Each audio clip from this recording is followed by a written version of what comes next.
O Christ, whose mercy like a river flows in gratitude. Olá pessoal, tudo bem com vocês? Eu espero que sim. Aqui está tudo na paz. Pela graça de Cristo Jesus, nós estamos vivos para adorá-lo e bendizê-lo. E vamos então fazer isso lendo a palavra de Deus? A leitura de hoje será no livro de 2 Crônicas, capítulos 4, 5 e 6. Capítulo 4. O altar e o tanque de fundição.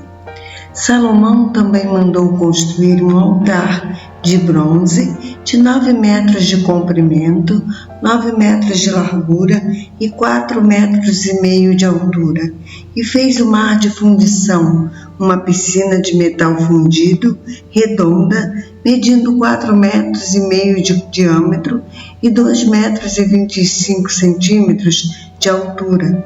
Foi necessário usar um fio de 13,5 metros para medir a sua circunferência.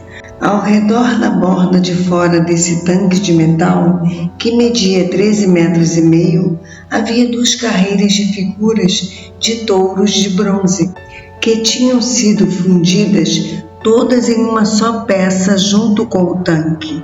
O mar de fundição se apoiava sobre as costas das 12 obras de arte, em forma de touros de bronze que olhavam para fora, 3 voltados para o norte, 3 para o oeste, 3 para o sul e 3 para o leste. O tanque estava fixado sobre os touros, cujas pernas traseiras estavam todas voltadas para dentro. A espessura do mar de fundição era de 4 dedos e sua borda era como a borda de um cálice, como uma flor de lírio. Sua capacidade era de 60.000 litros. Fez também 10 pias e colocou 5 à direita e 5 à esquerda, para lavar tudo o que pertencia ao sacrifício. Porém, o tanque era usado para os sacerdotes se banharem. Produziu 10 candelabros de ouro, seguindo o que havia sido orientado a respeito deles, e os depositou no templo, 5 à direita e 5 à esquerda. Também construiu 10 mesas e as colocou no templo, 5 à direita no lado sul e 5 à esquerda no lado norte. E fez ainda 100 bacias de ouro para a aspersão. Edificou ainda o pátio dos sacerdotes e o pátio grande e as respectivas portas revestidas de bronze. E pôs o tanque no lado sul à direita, no canto sudeste do templo.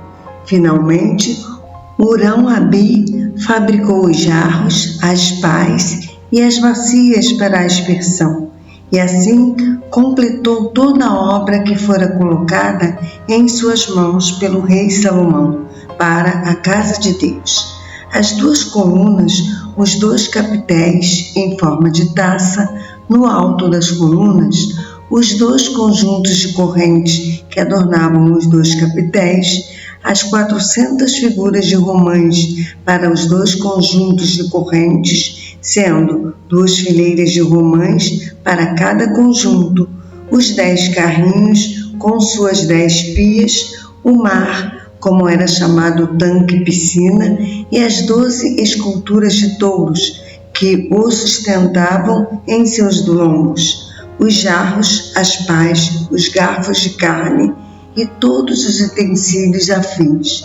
Todos esses objetos fabricados por Hurão-Abi para o templo do Senhor, sob as ordens do rei Salomão, eram de bronze polido. Foi na planície do Jordão, entre Sucote e Zeredá, que o rei os mandou fundir em moldes de barro.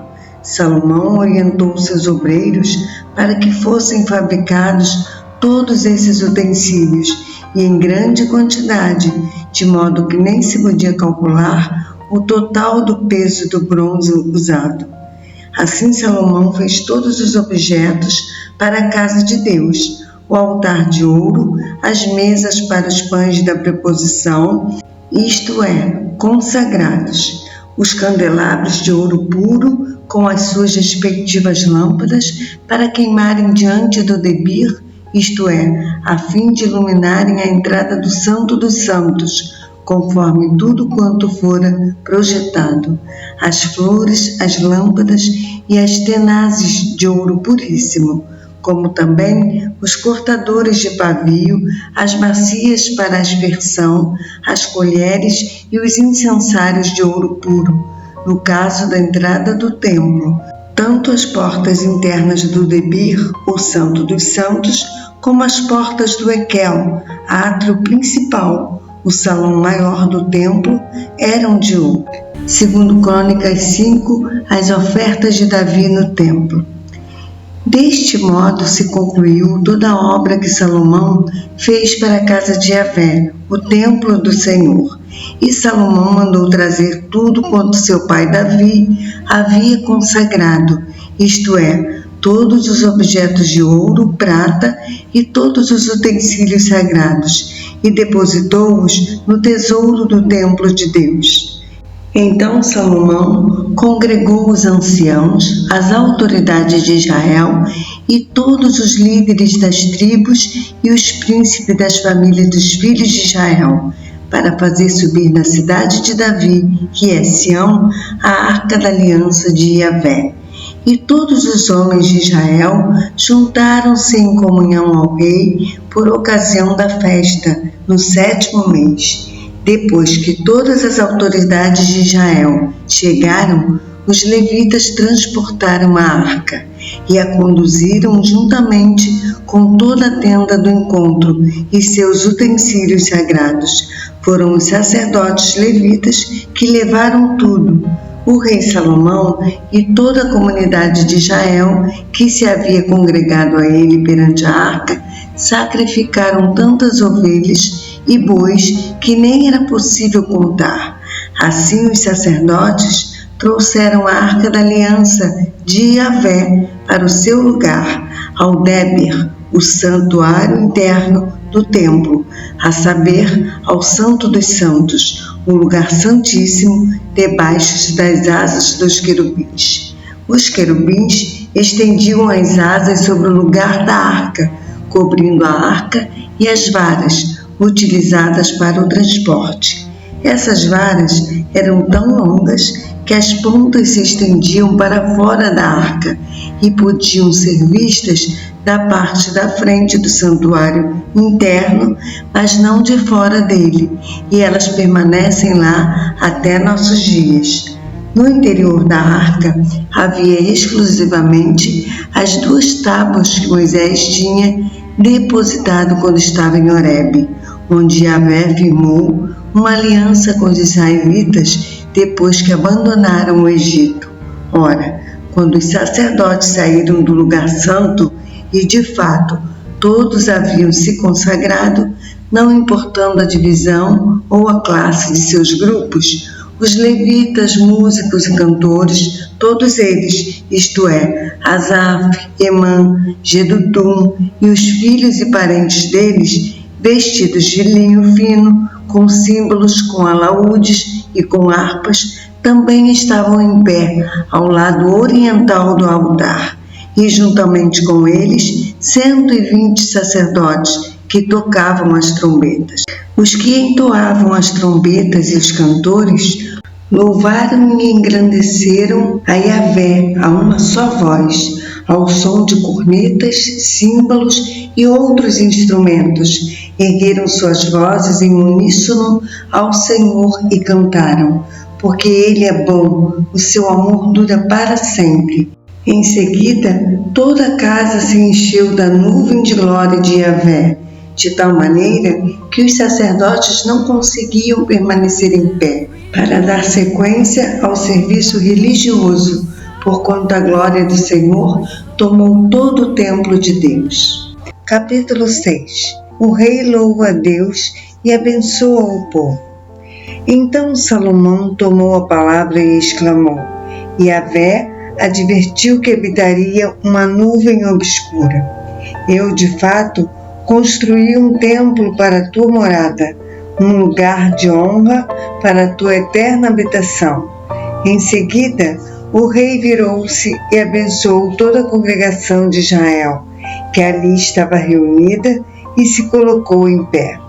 E Salomão bradou: Bendito seja Yahvé, o Senhor Deus de Israel, que cumpriu pelas suas poderosas mãos tudo quanto prometera com sua própria boca a meu pai Davi, quando lhe afirmou: Desde o dia em que tirei o meu povo da terra do Egito, não escolhi cidade alguma de todas as tribos de Israel para nela edificar um templo para o meu nome, nem escolhi homem algum para ser líder do meu povo Israel, mas escolhi Jerusalém para que o meu nome permanecesse ali, e escolhi Davi para governar sobre meu povo Israel.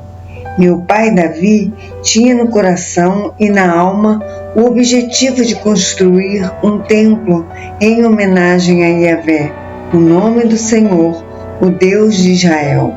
Mas Yahvé lhe advertiu: Fizeste bem em alimentar em teu coração o propósito de construir uma casa para a habitação do meu nome.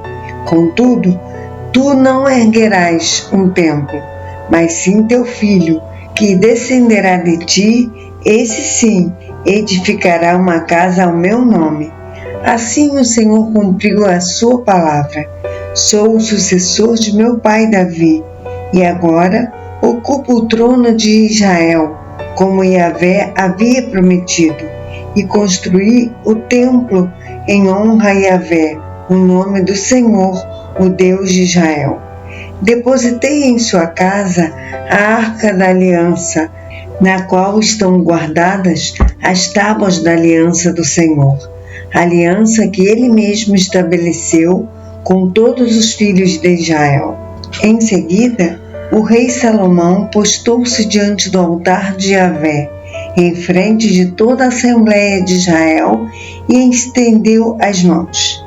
Ora, Salomão mandara construir uma plataforma de bronze, medindo 2,25 metros de comprimento e de largura, por 1,35 metros de altura, posicionada no centro do pátio externo. O rei subiu na plataforma e prostrou-se de joelhos diante de toda a comunidade israelita. Ergueu as mãos em direção aos céus e orou: Ó Yahvé, Senhor Deus de Israel, não existe nenhum Deus semelhante a ti, nos céus nem na terra. Tu que guardas a tua aliança de amor e misericórdia para com teus servos, que de todo o coração andam de acordo com a tua vontade. Cumpriste a tua promessa a teu servo Davi, meu pai. Com tua boca a fizeste e com teu braço forte a estabeleceste, conforme se pode observar aqui e agora. Sendo assim, ó Yahvé, Senhor Deus de Israel, cumpre ainda outra promessa que fizeste a teu servo Davi, meu pai, quando afirmaste: jamais faltará diante de mim sucessor que se assente no trono de Israel, contanto que teus descendentes guardem o seu caminho para andarem na minha Torá, lei, como tu andaste na minha presença. Ó Yahvé, Senhor Deus de Israel, cumpra-se agora também a tua palavra, que empenhaste ao teu servo Davi. Todavia, na verdade habitaria Deus com os seres humanos na terra? Nem os céus e os céus dos céus podem te abrigar, muito menos este templo que construí. Contudo, atende a oração e a súplica do teu servo, para ouvires o clamor e pedido de misericórdia que teu servo derrama diante de ti neste momento, ó Senhor meu Deus. Que os teus olhos estejam voltados dia e noite para esta casa, templo sobre o qual afirmaste que colocarias o teu nome, a fim de que ouças a oração que o teu servo fizer voltado para este lugar. Ouve, pois, as súplicas do teu servo e o rogo de Israel, o teu povo, quando orarem voltados para esse lugar. Ouve desde os céus, e quando ouvirem, concede-lhes o teu perdão.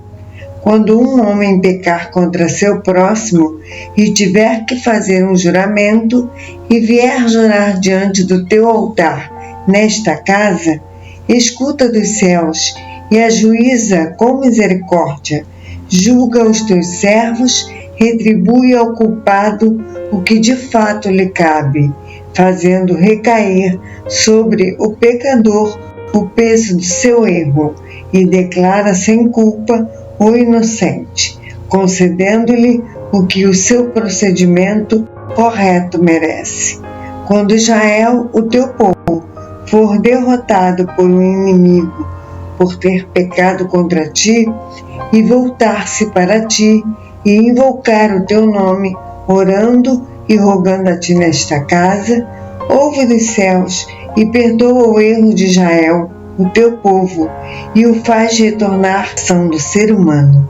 Deste modo, eles te temerão e andarão em conformidade com a tua vontade durante todo o tempo em que viverem sobre a terra, que concedestes aos nossos antepassados.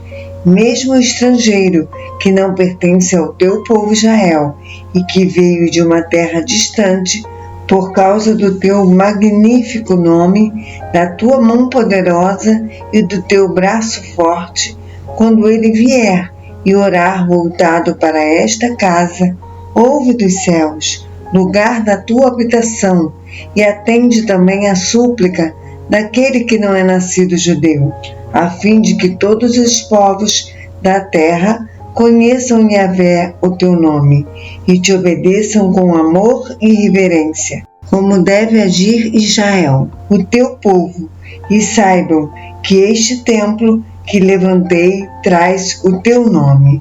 Quando o teu povo sair à guerra contra os inimigos, seja qual for o caminho pelo qual os enviares, e orarem, lembra-te das tuas misericórdias e promessas firmadas ao teu servo Davi. A nossa leitura de amanhã será no livro de 2 Crônicas, capítulos 7, 8 e 9.